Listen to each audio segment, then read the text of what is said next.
Hello, and thank you for tuning in to this week's episode of Bite-Sized Cybercrime, the podcast where we discuss cybercrimes and cybersecurity news.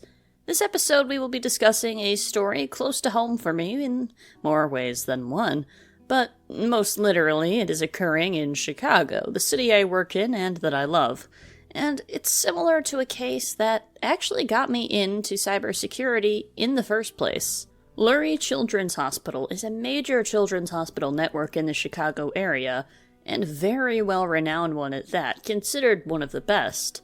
But for almost 2 weeks, it has been operating at a limited capacity. No phones are set up, no emails are being received, no electronic health records can be accessed, and some medical appointments involving scans even had to be cancelled entirely. Although most regular appointments and surgeries are still being honored. There does appear to be an entire network outage.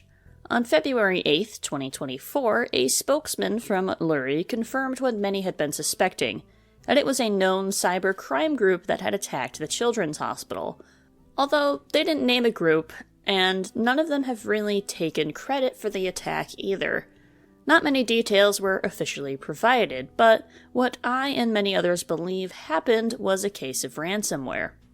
Ransomware is malware that encrypts files, systems, and networks, basically making them unreadable unless you have a key.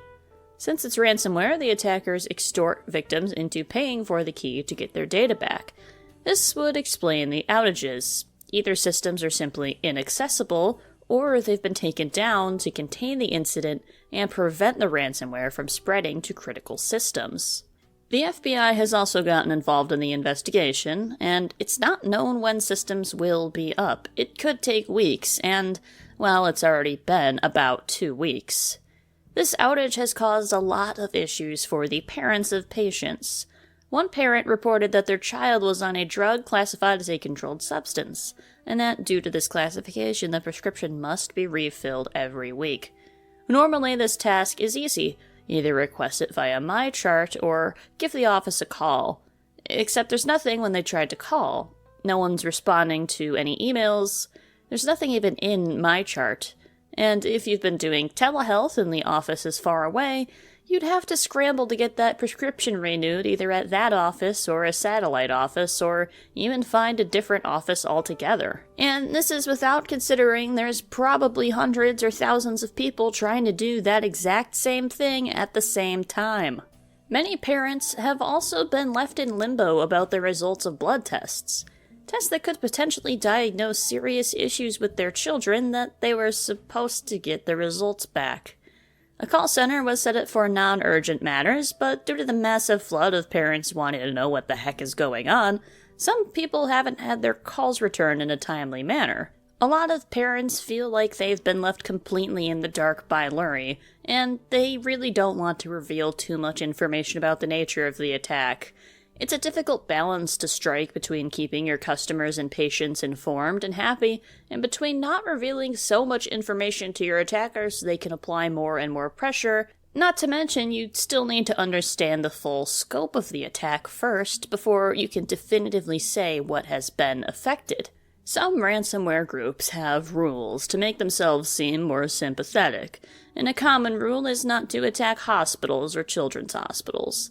These rules, however, are performative. They're made up to seem like they have some sort of moral values, some level of evil that not even they would stoop to.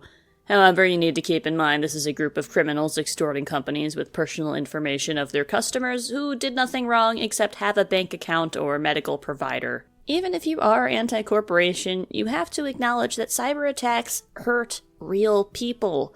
And not just people who work at faceless corporate entities, innocent customers who did nothing wrong. And I'm saying this because I've seen some people say they have a little respect for ransomware groups that have these types of rules, but I really do not. Hospitals are a very common target of ransomware groups despite the rules anyways, and attacking any hospital, especially a children's hospital, is reprehensible. Anyways, like I said at the beginning, this actually reminds me of something that happened to me, which ultimately helped me decide my career path. In 2021, I was unsure of what I wanted to do. I had recently quit my job at a hospital, working as a certified nursing assistant, which was a massive failure in my eyes.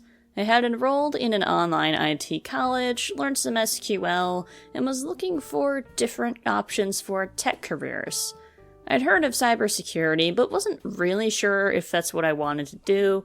I was kind of going back between database, security, different kinds of technical operations, but that wasn't my main focus at the time.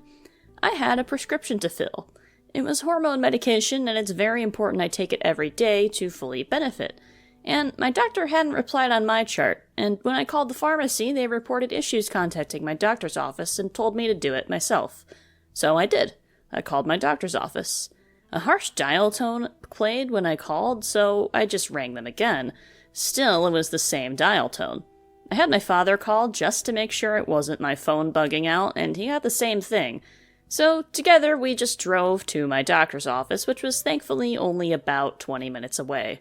The receptionist told us that all the systems were down. The phones, email, my chart, some people even had their appointments canceled, and they couldn't even contact my pharmacy to refill my prescription. So, like the parents of the patients at Lurie, I got my prescription the old-fashioned way, written on a piece of paper that I later took down to the pharmacy. I got my medications on time, but barely. I was lucky. I lived nearby, the office wasn't crowded with worried parents, it was a smaller office, and they found my information fast. Lurie, in comparison, is huge, and being overwhelmed with calls from hundreds of thousands of patients across the Chicagoland area. My heart goes out to the patients and their parents.